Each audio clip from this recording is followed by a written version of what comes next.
آمين آمين استجب دعانا ولا تخيب سيدي رجانا آمين آمين استجب دعانا ولا تخيب سيدي. بسم الله الرحمن الرحيم. Assalamualaikum warahmatullahi wabarakatuh.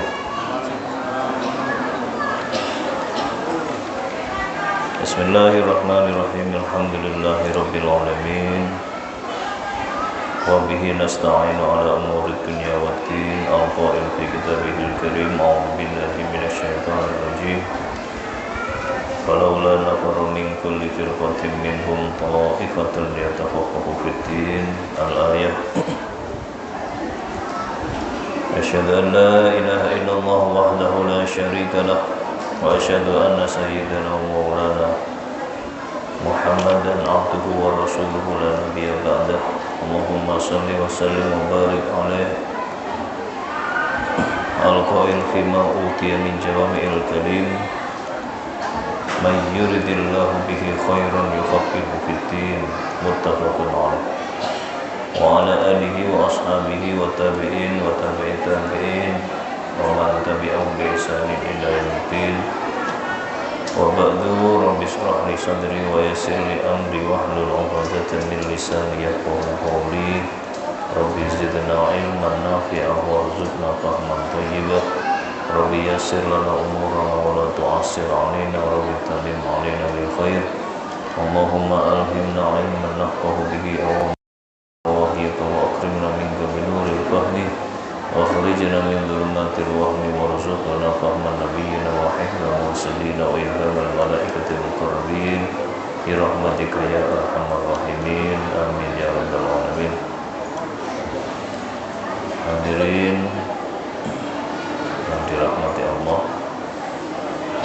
pertama marilah kita memuji syukur kepada Allah Subhanahu wa Ta'ala yang telah memberi banyak nikmat, bahkan hidayah kepada kita sekalian, terutama nikmat sehat rohani dan jasmani, nikmat iman, Islam dan ihsan, sehingga kita pada saat ini bisa hadir, berkumpul, bermuajahat untuk mengkaji ilmu syariah ala manhaj ahli sunnah wal jamaah di madhab asy-syafi'iyah dalam keadaan sehat walafiat zahiran wa batinan. Maka dari itu mari kita syukuri dengan ucapan alhamdulillahirabbil alamin. Dan selanjutnya yang kedua kalinya marilah kita membaca shalawat dan salam kepada junjungan kita, suri tauladan kita, Nabi Agung Muhammad sallallahu alaihi wasallam, di qauli Allahumma shalli wa sallim wa barik ala sayyidina Muhammad,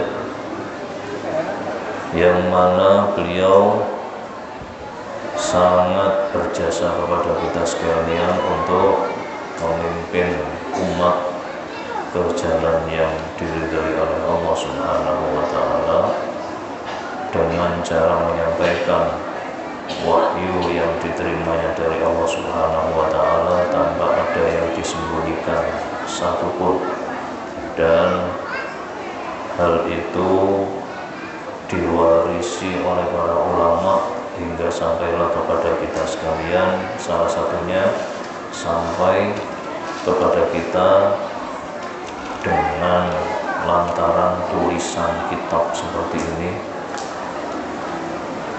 sehingga dalam menjalankan syariat kita tidak buta, kita punya rambu-rambu, kita punya petunjuk mana yang harus dilakukan, mana yang tidak boleh dilakukan, sehingga kita sebagai insan yang beriman kepada Allah Subhanahu wa Ta'ala punya harapan besar untuk menjadi orang yang bahagia di dunia, terutama bahagia di akhirat, karena kita punya buku sakti, yakni ajaran-ajaran Rasul Muhammad SAW yang diwarisi oleh para ulama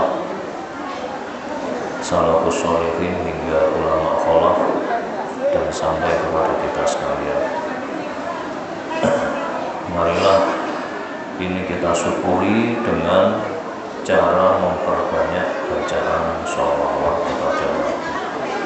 Mudah-mudahan dengan bacaan sholawat dan salam kita diakui sebagai umat beliau, diberi syafaat beliau mulai dari kehidupan kita di dunia ini, di alam kubur, dan terutama besok di akhirat. Kita diberi minum dari telaga beliau, telaga Firdaus, dan di telaga Kautsar, dan dikumpulkan dengan umat beliau di surganya Allah Subhanahu wa Ta'ala. Amin ya rabbal alamin. Hadirin, untuk melengkapi rasa syukur kita kepada Allah, marilah kita berterima kasih kepada para pendahulu kita, para pejuang, para mujahid, para muddai pendakwah, para muratib, para murabbi yang telah nyata-nyata mendharmabaktikan hidupnya secara zahiran wa batinan, mendharmakan harta bendanya, waktunya, tenaganya, pikirannya untuk berjihad fisabilillah, berdakwah, menyampaikan risalah, dan bahkan memberi tinggalan infrastruktur dakwah yang sampai saat ini salah satunya masih kita gunakan untuk berdakwah dan kegiatan-kegiatan agamis yang lain, yakni Masjid Agung Sunan Ampel. Mudah-mudahan semua jasa beliau dalam berdakwah, terkhusus Muhabibul Raden Ahmad Rahmatullah Sunan Ampel beserta keluarga dan para pengikut santri dan tim dakwah beliau, senantiasa diberi derajat yang luhur di sisi Allah Subhanahu wa Ta'ala. Ala hadiniyah wa ala kulli niyatin sholihah wa ala manawa salaku rasulihun al-barakah.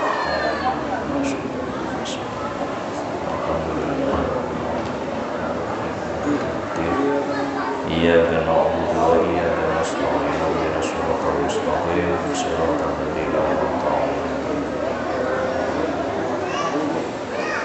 Wa ta'abbudan wa taqarruban ila Allah ta'ala bi qira'atil Fatihati wa tawassulan ila hadrati nabiyyina wa syafi'ina wa qurrati a'yunina Muhammadin sallallahu alaihi wasallam wa ala alihi wa ashabihi wa dzurriyyatihi wa ahli baitihi al-kiram wa ikhwanihi wa abnaihi al-anbiya wal mursalin wa ashabi kullin wa ahli kullin wa tabi'in wa tabi'it tabi'in wa ihsani ila yaumiddin.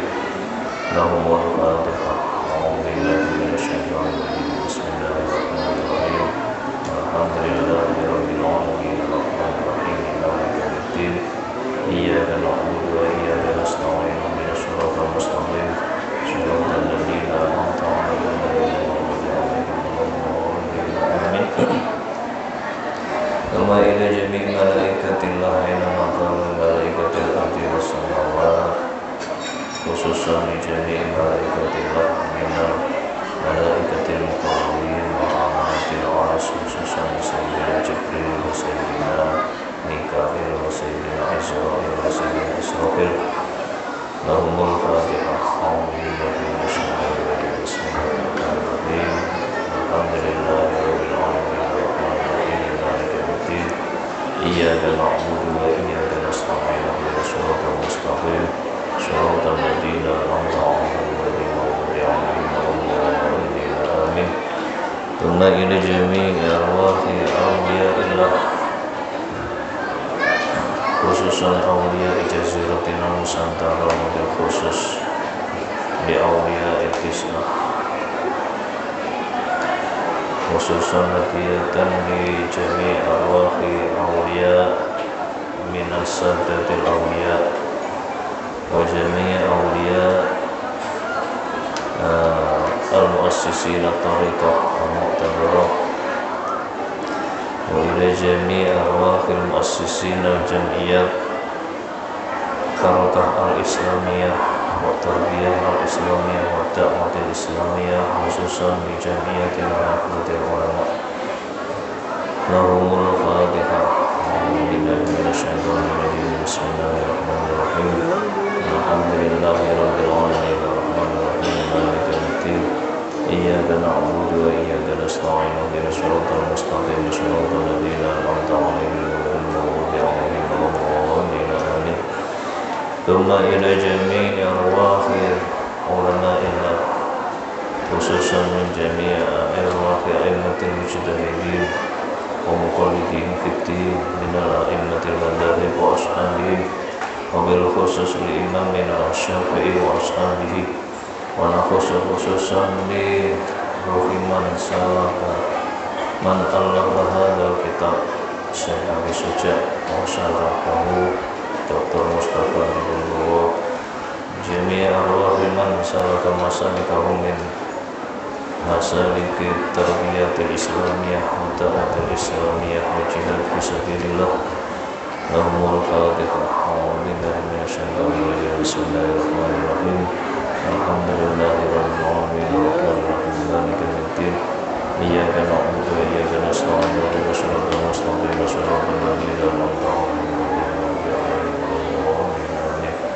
وإلى جميع أرواح مشايخنا وأساتذتنا ومعلمينا ومن انتسب إليه من أهل الدعوة والتربية الإسلامية والجهاد في سبيل الله لجميع أرواح إخواننا الذين سبقونا بالإيمان وهدية خاصة لجميع أرواح آبائنا وأمهاتنا وأجدادنا وجداتنا ومن له حق علينا من ذرياتنا جميع أرواح المؤمنين والمؤمنات والمسلمين والمسلمات أينما كانوا من لدن آدم إلى يوم القيامة بالخصوص جميع أرواح أهل مضبر حنبل وغيرهم وغفر الله ذنوبهم ونظر ذريحهم ورفع درجاتهم إلى الله رب العالمين لهم الفاتحة. أعوذ بالله من الشيطان الرجيم بسم الله الرحمن الرحيم الحمد لله رب العالمين الرحمن الرحيم مالك يوم الدين إياك نعبد وإياك نستعين اهدنا الصراط المستقيم صراط الذين أنعمت عليهم غير المغضوب عليهم ولا الضالين آمين. ثم إلى جميع حاجاتنا وحاجاتكم من خوارج ديننا ودنيانا وأخرانا على نية القبول بسر الفاتحة. أعوذ بالله من الشيطان الرجيم بسم الله الرحمن الرحيم الحمد لله رب العالمين الرحمن الرحيم مالك يوم الدين إياك نعبد وإياك نستعين اهدنا الصراط المستقيم صراط الذين أنعمت عليهم غير المغضوب عليهم ولا الضالين آمين. Alhamdulillah mudah-mudahan diterima oleh Allah sebagai amal yang baik hasanah. Hadirin sekalian, mari kita lanjutkan di kajian kita di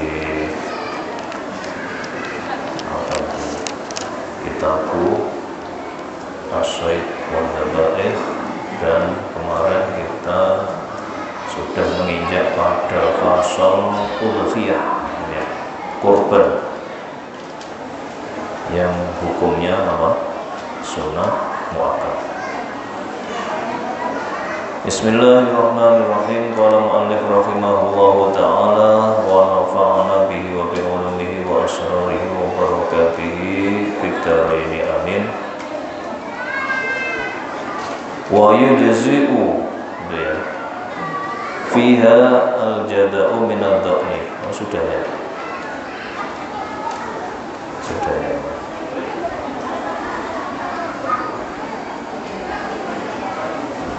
Selanjutnya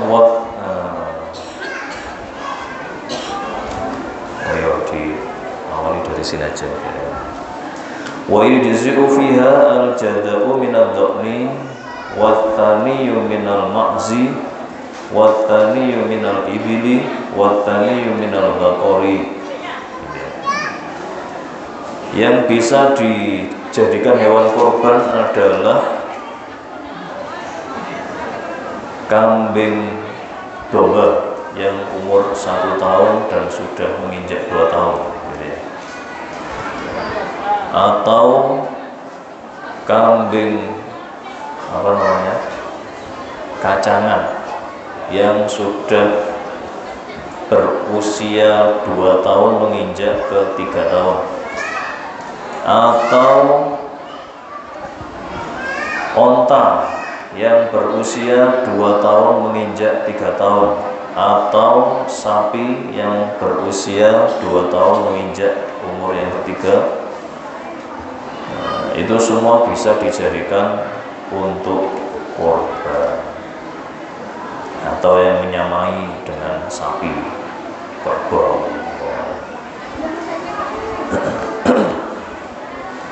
Dari semua hewan yang patut untuk dijadikan korban ini, yang paling utama menurut ijtihad para ulama Ahlussunnah wal Jamaah adalah kambing untuk 1 orang.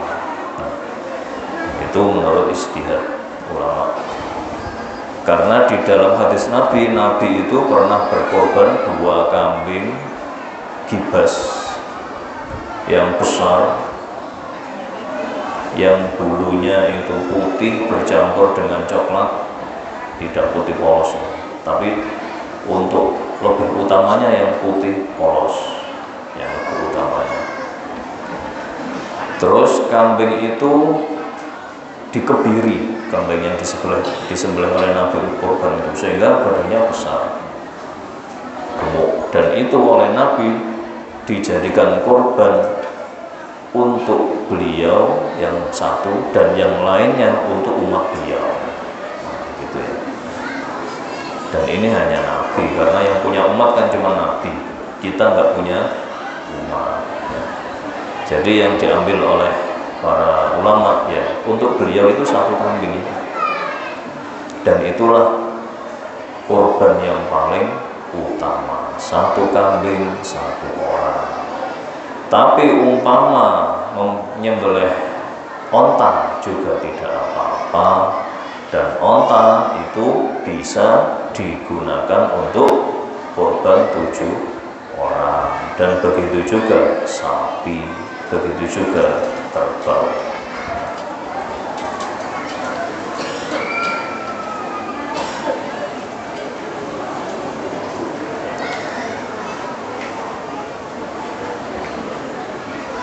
Dan selanjutnya penyembelihan korban ini waktunya adalah di tanggal 10 Dzulhijjah ditambah dengan 3 hari tasrek setelah itu, berarti tanggal 11, 12, dan 13 Dzulhijjah. Mulainya kapan ini tanggal 10 Dzulhijjah? Seperti yang sudah saya sampaikan kemarin, mulai kapan? Setelah khutbah ya, setelah khutbah selesai. Atau umpama di situ tidak ada sholat Id, tidak ada khutbah, diperkirakan umpama setelah terbitnya matahari itu dilakukan sholat Id dan khutbah yang sedang, yang pendek-pendek saja, tidak panjang-panjang. Itu berapa menit kira-kira? Umpama 30 menit. Nah, itu perkirakan saja ya. Baru disitulah diperbolehkannya menyembelih hewan kurban, mulai di situ sampai akhirnya kapan terakhir, yaitu tanggal 13 Dzulhijjah sebelum maghrib ya. Karena ketika masuk waktu maghrib maka tanggalnya sudah ganti tanggal 14 Dzulhijjah ya. Di siang hari ya, di sore atau di siang hari. Umpama menyembelihnya malam gimana? Karena orangnya sibuk kalau siang. Tidak apa-apa, ya, tidak apa-apa. Cuman menurut para ulama itu makruh. Jadi korbannya sah, cuman hukumnya makruh. Terus dagingnya bagaimana setelah disembelih? Apakah boleh dimakan oleh orang yang berkorban? Disarankan untuk mengambil sedikit daging dari korbannya kalau itu korban sunnah, ya. Kalau korban wajib tidak boleh sedikit pun. Kemarin sudah saya terangkan ya, korban wajib itu bagaimana ya. Korban wajib itu kebanyakan di masyarakat kita korbannya jatuh korban wajib. Kenapa? Karena diserahkan ke panitia, ya. Kalau bilang ke panitia gimana? Ini korban saya, gitu kan ya. Padahal waktu itu belum waktunya korban. Berarti itu korban nadar. Korban nadar hukumnya wajib. Korban wajib dagingnya tidak boleh dimakan oleh pemilik korban itu. Ya, seperti itu ya. Runtutannya jelas ya. Tapi kalau umpama korbannya sunnah, gimana korban sunnah? Ya kita beli kambing gitu aja. Nanti setelah waktu korban langsung kita sembelih. Ini saya sembelih untuk korban gitu. Atau minta tolong ke orang nggak apa-apa. Mas tolong ini sembelih no buat korban saya. Nah itu jatuhnya korban sunnah karena tidak dinadari, ya. Gak dinadari. Jadi waktu beli kambing ya beli kambing gitu aja, nggak pakai untuk korban, nggak pakai gitu, ya. Berarti itu korbannya sunnah muakkadah. Kalau sunnah muakkadah korbannya, maka disunahkan atau disarankan kepada yang menyembelih korban tadi atau pemilik hewan korban tadi untuk mengambil sedikit dagingnya. Yang lainnya disodakokan, gitu ya. Ada yang berpendapat tidak disodakokan semuanya. Maksudnya apa?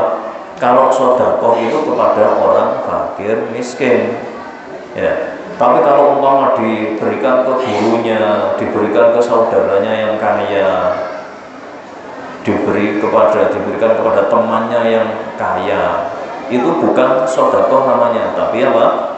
Hadiah, gitu ya istilahnya. Ya, hadiah. Terus bagaimana kalau korban sunnah tadi diambil sedikit? Itu tujuannya adalah tabarrukan, ya, diajarkan oleh Nabi seperti itu adalah tabarrukan untuk mencari barokahnya korban. Meskipun dilong sedikit tadi ya, diambil sedikit untuk dirinya, itu dia orang yang berkorban tadi tetap mendapat pahala korban utuh, tidak berkurang. Beda dengan kalau korban wajib, ya, korban nadar tadi yang diserahkan ke panitia. Ini korbannya siapa? Ini berarti nadar itu semua, ya. Berarti dia kan nggak boleh ngambil daging. Kalau ternyata dia ngambil daging sedikit, ya, terus ada yang tahu, maka yang tahu ini wajib mengingatkan, korbanmu wajib, sehingga kalau ada yang diambil sedikit, kamu harus ganti yang kamu ambil itu kalau sudah dimakan. Kalau belum ya dikembalikan, gitu ya. Supaya apa? Korbannya utuh, sah secara utuh.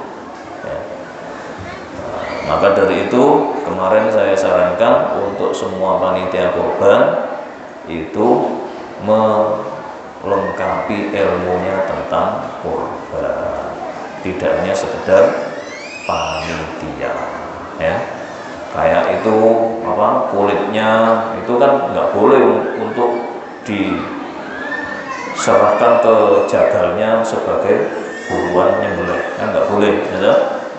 Jadi nggak boleh dikurangi itu korban untuk ongkos, Biasanya kalau panitia biasanya narik ongkos ya, narik ongkos itu berarti gak masalah. Terus kadang kulitnya diminta oleh masjid, oleh musola, nah ini juga tidak boleh, karena masjid dan musola itu bukan yang berhak menerima daging kurban. Ya. Berhak nggak musola dan masjid? Tidak berhak. Terus bagaimana caranya? Ya dikasihkan ke takmirnya. Ini saya kasih sampean bagian kurban. Kok nggak diiris kecil-kecil? Yo, kalau diiris kecil-kecil kurang manfaatnya, ya toh? Buat apa? Kulit diiris kecil-kecil dibagikan. Buat apa? Kurang manfaatnya. Ya, ya dikasih aja ke orang sebagai sedekah kurban. Umpama saja takmir, gitu ya. Umpama sudah janjian sebelumnya, wis kok nek sampean kurban kulite tak pakai yo, aku butuh buat dandani beduk, gitu ya. Oh, oke. Itu ya, nggak masalah. Nanti waktu kurban terus kulitnya setelah dibedeti ki sampean tak sedekah kurbanku kulit, nggak apa-apa. Berarti nanti oleh yang menerima tadi dia berjariah untuk beduk. Itu berarti cara urutannya seperti itu. Tidak ada yang salah dalam syariatnya, ya. Nggak ada yang salah dalam syariatnya. Dan lain sebagainya. Terus bagaimana kalau korbannya itu dibagikan setelah waktu kurban selesai atau habis, yakni setelah masuk tanggal 14 Dzulhijjah. Kalau penyembelihannya itu di waktu-waktu udhiyah, ya, waktu-waktu penyembelihan, ya, maka kurban itu sah dan tidak apa-apa, ya, dibagikan pada saat di luar waktu kurban. Dan itu terjadi di banyak negara di Timur Tengah yang kaya-kaya itu, di mana mereka setelah berkorban, kan itu kolektif loh, ada rumah penyembelihannya. Rumah penyembelihnya tidak hanya menyembelih di sana itu, tapi juga packing, ya. Jadi dagingnya itu diambil dagingnya tok, jeroannya dibuang. Itu di apa? Kayak pengolahan industri makanan kaleng itu, ya. Diambil dagingnya semua, terus dikaleng, di apa namanya, steril, kaleng. Setelah itu dibagikan ke negara-negara Afrika yang membutuhkan, ya. Di Indonesia juga ada, biasanya dibagikan ke daerah Indonesia Timur, ya. Ada rumah korban yang seperti itu. Nah itu bagaimana? Enggak apa-apa, ya.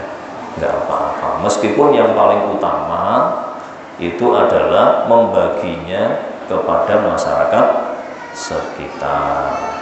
Tapi biasanya kalau di Jawa, masyarakat sekitar kita itu sudah berlebih dapat daging kurban, ya kan? Ada yang satu orang dapat berapa?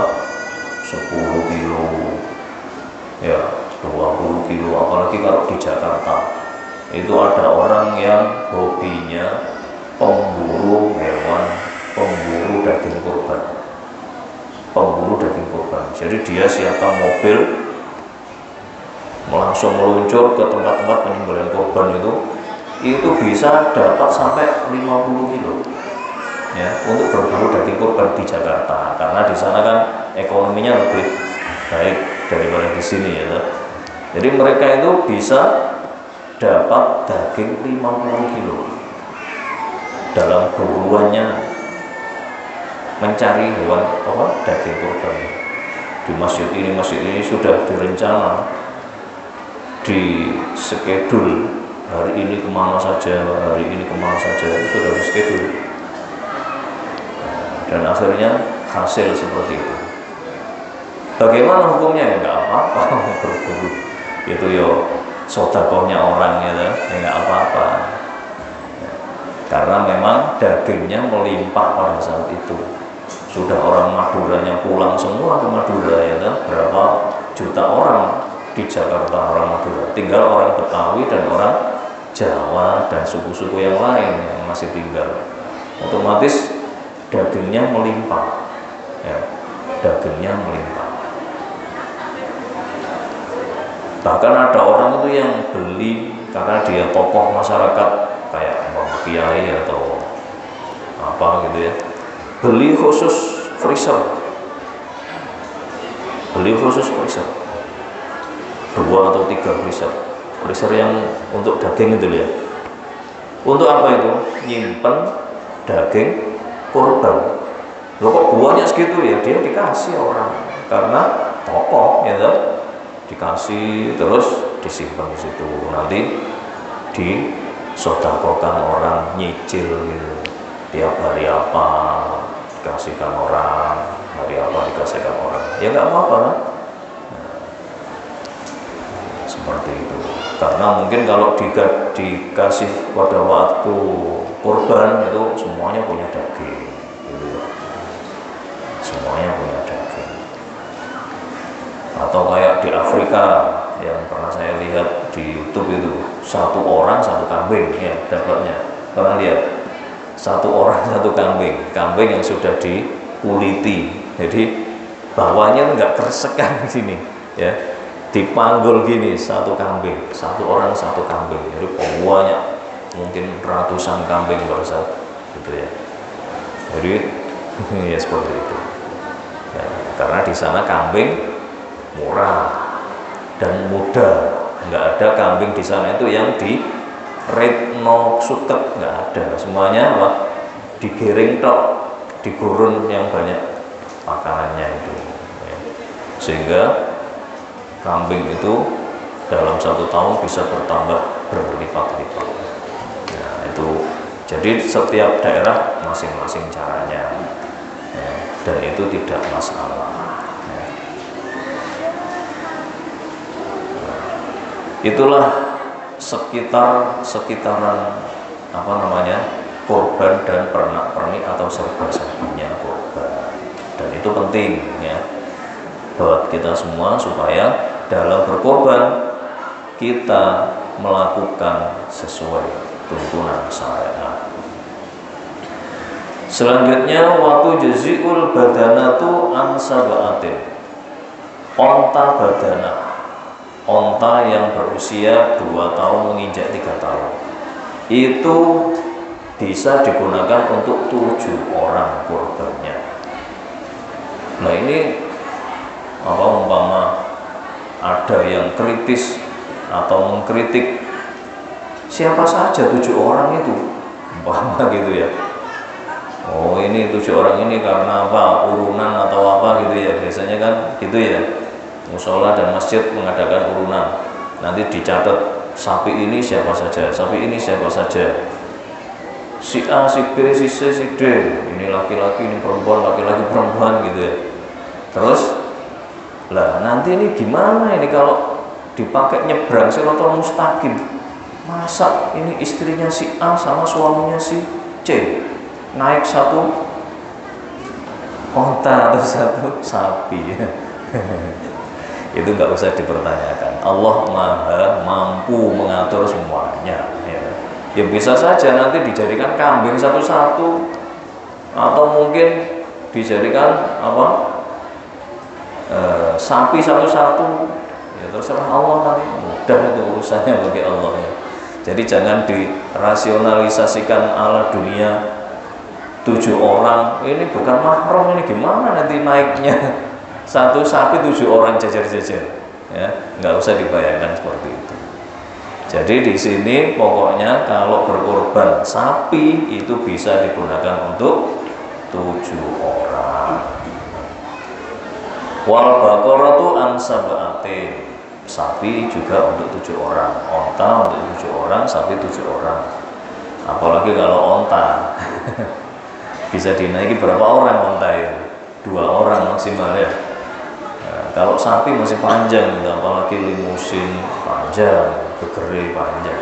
Nah, kalau onta punueng Ya nggak bisa kalau dirasionalisasikan kita saat ini ya. Gimana ini naik 7 orang ya, nggak seperti itu ya. Itu urusan itu mudah bagi Allah ya, tidak ada hambatan, tidak ada sesuatu yang perlu dipertanyakan ya. Wasatu anwafidin, sedangkan untuk kambing itu bisa digunakan untuk 1 orang korbannya ya.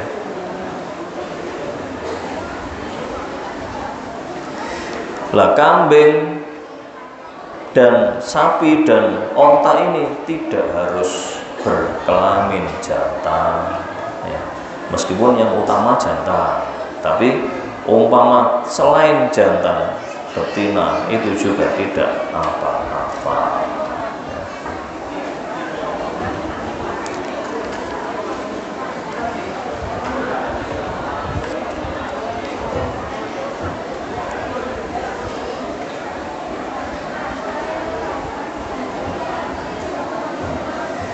Nabi pernah berkorban sapi dan itu digunakan untuk istri-istri beliau. Nah, gitu ya. Itu ada hadis yang diriwayatkan oleh Siti Aisyah radhiyallahu anha yang dicatat oleh Imam Al-Bukhari dalam buku Sahih Bukhari-nya, hadis nomor 5228, di mana hadis itu merupakan riwayat atau cerita dari Siti Aisyah, istri Rasulullah. Istri Aisyah dawuh, Siti Aisyah dawuh, dhaha Rasulullah sallallahu alaihi wasallam an nisaihi bil baqari. Jadi Nabi berkorban untuk istrinya, istri beliau yang pada saat itu jumlahnya 7 orang dengan sapi.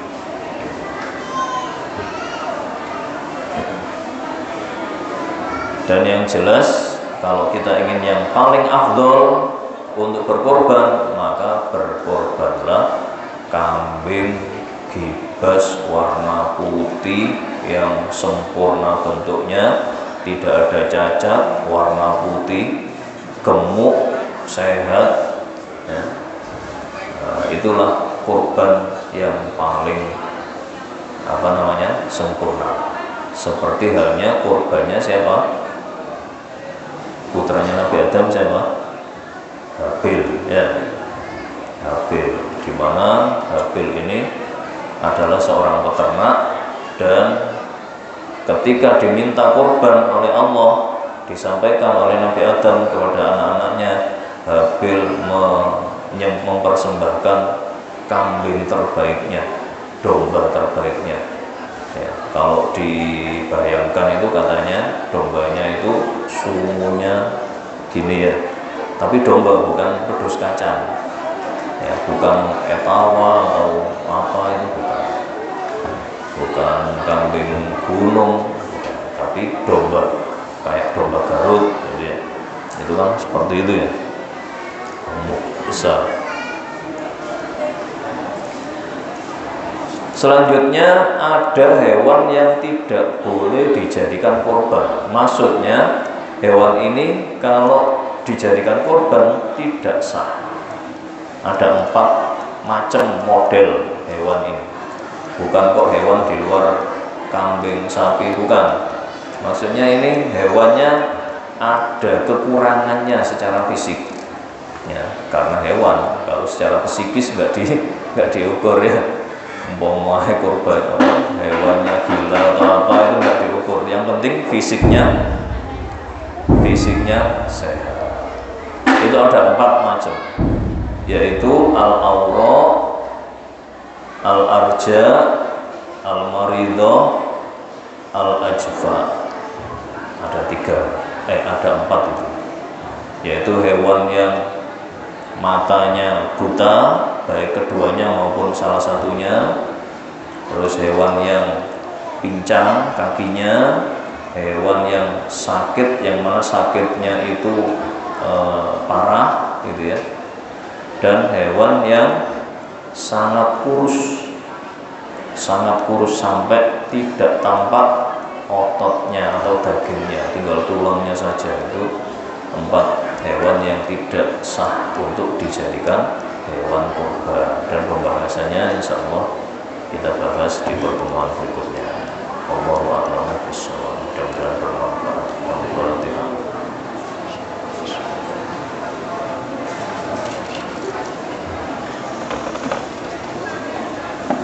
Assalamualaikum warahmatullahi wabarakatuh.